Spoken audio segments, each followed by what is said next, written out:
বলেন খেলাফত প্রতিষ্ঠিত হওয়ার পদ্ধতি দুইটা, বলেন শর্ত কয়টা? দুইটা, ঈমান নেক আমল। আর পদ্ধতি কয়টা? আবার বুঝেন, শর্ত কয়টা? ঈমান নেক আমল। এবার বলেন পদ্ধতি কয়টা? বলেন দাওয়াত, জিহাদ। তাহলে আপনারা বলবেন শর্ত কয়টা? 1 নাম্বার ঈমান নেক আমল। এবার বলেন পদ্ধতি কয়টা? দাওয়াত, জিহাদ। তাহলে খেলাফতের শর্ত দুইটা, পদ্ধতি দুইটা।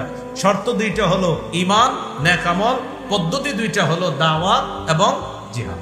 আল্লাহ আমাদের সকলকে জিহাদের ব্যাপারে যেন সঠিক মানসিকতা আমরা লালন করতে পারি, আল্লাহ তৌফিক দান করেন।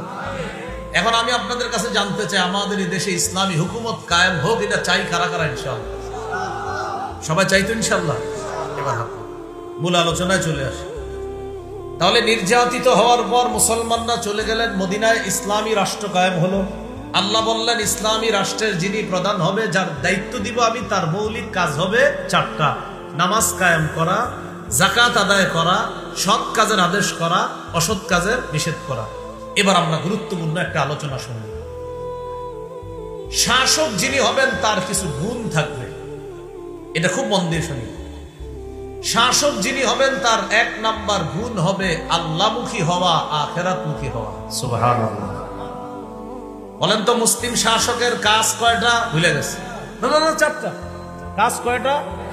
নামাজ প্রতিষ্ঠিত করা, যাকাত আদায় করা, সৎ কাজের আদেশ করা, অসৎ কাজে নিষেধ করা। এবার আমরা জানবো গুণ। 1 নাম্বার গুণ হলো আল্লাহমুখী হওয়া, আখিরাতমুখী হওয়া। এবার দলিল নেই আমরা। সূরা নামলের 15 থেকে 19 নম্বর আয়াতে আল্লাহ বলেন, ওয়ালাকাদ আতাইনা দাউদা ওয়া সুলাইমানা ইলমা। আমি দাউদ এবং সুলাইমান নবীকে ইলম দান করলাম। ওয়া ক্বালা আলহামদুলিল্লাহিল্লাযী ফাদ্দালানা আলা কাসীরিম মিন ইবাদিহিল মুমিনিন।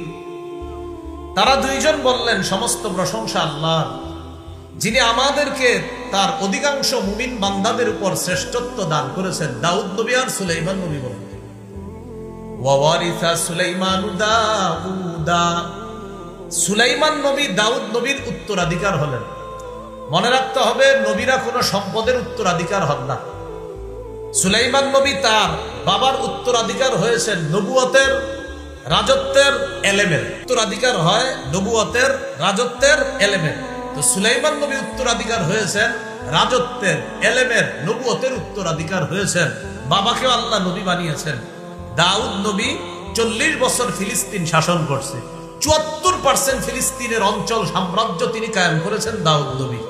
দাউদ নবীর পর সুলাইমান নবী শাসক হলেন, তিনিও 40 বছর। বাবা এবং সন্তান দুজনে মিলে ফিলিস্তিন শাসন করলেন 80 বছর।